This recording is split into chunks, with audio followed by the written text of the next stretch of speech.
छोटा बालक केवल 5 साल का अपने माता पिता के साथ पहली बार श्री क्षेत्रपुरी पहुंचा था। उसका नाम गोपाल था। उसकी आंखों में मासूम चमक थी और उसके मन में केवल एक ही विचार घूम रहा था, मेरे सखा जगन्नाथ कहाँ है? मैं उनसे मिलने आया हूँ। वो मुझसे मिलेंगे, मेरे साथ खेलेंगे। रास्ते भर वो यही कहता आया था, माँ, मेरे सखा जगन्नाथ मंदिर से बाहर आएंगे ना? वो मेरे साथ खेलेंगे ना? माँ मुस्कुराकर कहती, बेटा, भगवान मंदिर में रहते हैं, सबको आशीर्वाद देते हैं, वो बाहर नहीं आते। लेकिन गोपाल का बालमन मानने वाला नहीं था। उसे विश्वास था कि उसका सखा जगन्नाथ उससे जरूर मिलने आएगा। जब वो पहली बार जगन्नाथ मंदिर पहुंचा, तो वो भक्तों की भीड़ के बीच खड़ा होकर ऊपर देखने लगा।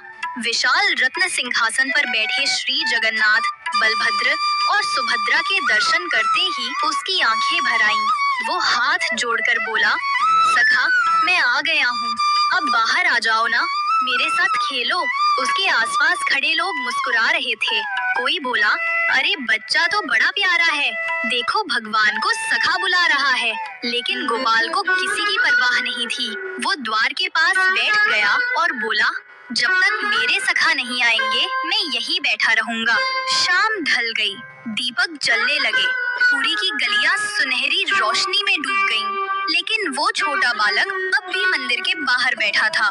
माता पिता ने बहुत समझाया, चलो बेटा, मंदिर बंद हो जाएगा, कल फिर आना। पर गोपाल ने सिर हिलाकर कहा, नहीं, सखा ने कहा था वो आएंगे, मैं यहीं रहूंगा। उसकी आंखों में अब आंसू झिलमिला रहे थे।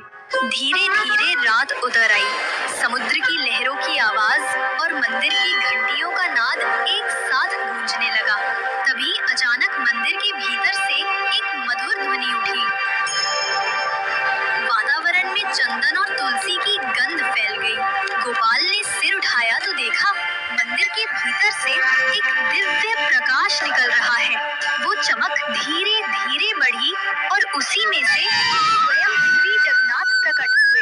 लेकिन वे विशाल मूर्ति के समान नहीं थे, वे भी गोपाल जैसे ही बाल स्वरूप में थे, नीली आभा वाले, मुस्कुराते हुए, और उनके नन्हे हाथ में पीतांबर की किनारी लहरा रही थी। वे आगे बढ़े, गोपाल का हाथ पकड़ा और बोले, चल सखा, बहुत देर से बुला रहा है, अब खेलते हैं। गोपाल की आंखें चौड़ी हो गईं, उसका चेहरा खिल उठा, आप सच में आ गए सखा? सब कहते थे आप बाहर नहीं आते। जगन्नाथ मुस्कुराए, जिसका प्रेम सच्चा हो, उसे जगन्नाथ कभी इनकार नहीं करते।